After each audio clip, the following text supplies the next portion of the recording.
극갈래인 만선에 대한 복습 영상입니다.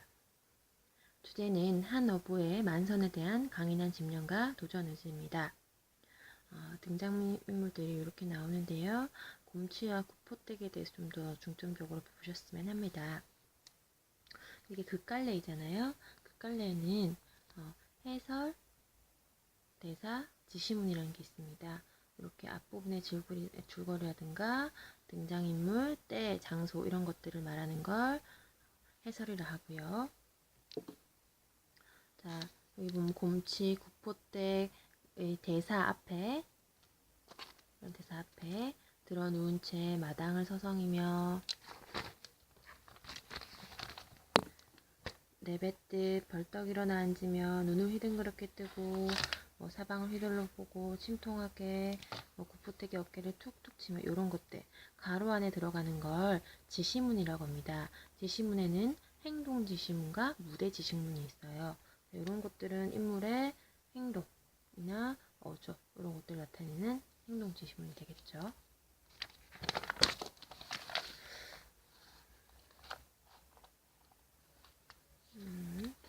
그러면 내용을 설명하겠습니다.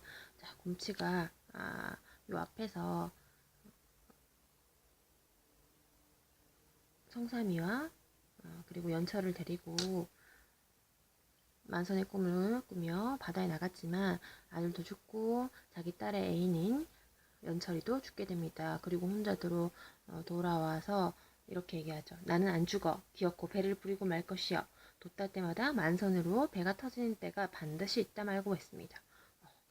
자기 자식이 죽었음에도 불구하고 또다시 만선에 대한 집념을 보이고 있죠. 그렇죠? 자, 그런데 구포댁은 자기 자식이 죽었다는 걸 들고 그걸 믿지 못하고 있습니다. 그래서 실성을 좀 미쳐버립니다. 그런 내용들이 쭉 나오고요. 자, 구포댁은 자기 아들의 환영을 막 보고 있죠. 시상에 내 청대 같은 아들놈이 어째 죽었단 말인가. 다 거짓말이여 거짓말. 도사미는 살았어 하면서 자식의 죽음을 받아들이지 못하고 있어요. 이건 아들에 대한 강한 모성애가 드러난 장면이라고 볼 수 있겠죠. 자식이 죽었는데도 불구하고 곰치는 그놈이 10살만 되면 그물을 손질할 놈이여 하면서 하나 남은 막내 아들마저도 업으로 만들려고 하고 있습니다. 구포댁이 그 말을 듣고 말도 안 된다면서 얘기하고 있지만 곰치는 자기 대를 이어서 어부가 되어야 된다라고 집념을 보이고 있죠. 이 부분에서 구포댁은 자기 딸은 범세에게 시집가라고 얘기를 하는데요. 왜 구포댁이 쓸쓸이를 범세에게 시집 보내고 하냐. 범세는 배를 가지고 있죠. 좀 부유합니다. 그래서 자기 딸이 안정된 집에서 편안하게 살기를 바라는 마음이 또 있겠고요. 그 다음에 곰치가 자기의 아들마저도 어부로 마지막 남은 아들마저도 어부로 만들려고 하는데 그런 곰치가 싫었겠죠. 자기 아들 죽게 만들었으니까요. 그래서 곰치에 대한 말에 반발로 쓸쓸이를 범세에게 시집 보내려고 합니다. 곰치는 범세를 싫어해요. 그러니까 그에 대한 반대로 이제 쓸쓸이를 범세에게 시집 보내려고 하는 거죠. 그렇죠? 이런 내용들. 곰치의 성격을 한마디로 얘기하면 집념이라고 볼 수 있겠고요. 반대로 얘기하면 집착으로도 볼 수 있어요. 집념과 긍정적으로 보면 집념, 부정적으로 보면 집착으로 볼 수 있겠죠. 곰치 집안은 계속해서 어부로서의 삶을 살아왔어요. 그래서 곰치는 바다와 대결해서 사는 삶이 자신의 운명이라고 받아들이고 있죠. 어부로서 사는 삶이 자기 사명감이다라고 생각하고 있습니다. 그렇다고 해서 아들을 잃은 거에 대해서 슬퍼하거나 그러진 않아요. 슬퍼하지 않는 건 아니에요. 이 부분에서도 굉장히 슬퍼하고 있죠. 여기까지가 하강이고요. 하강입니다. 자, 이제 대단원 부분입니다. 자, 대단원 부분에서 내용이 전환되는데요. 구포댁이 자기 아들을 하나 남은 막내 아들을 살리기 위해서 무추로 배를 띄워서 아들을 내보내게 되죠. 그런 내용이 나오는데요. 자, 성삼이가 이럽니다. 아줌씨, 나 성삼이나 알지라오. 구포대기 실성했는 줄 알고 자신을 한번 알아보는지 확인하기 위해서 이런 말 질문하고요. 구포대기, 곰치가 자기 아들 어디가 뒀냐 그러니까 구포대기 저거 무트러 갔어 가불었어 했는데 이 무트와 이 바다는 대조되는 소재입니다. 자, 바다는 도삼과 연철이 죽은 공간이죠. 죽으면 운명을 거스르거나 벗어날 수 없는 공간입니다. 근데 이 무트로 가게 되면 자기 아이를 하나 남은 아이라도 살릴 수 있는 공간이게 되죠. 그러니까 죽을 만한 운명을 거스를 수 있는 공간이 되는 겁니다. 그래서 구포대기 아이를 보낸 이유가 여기서 드러나죠. 아이를 살리기 위한 모성애에서 기반된다는 거.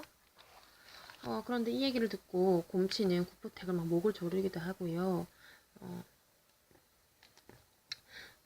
자기 아이를 찾으러 가기 위해서 배를 띄운다고 얘기합니다. 그런데 그런 모습을 구포택이 막 말리고 있죠.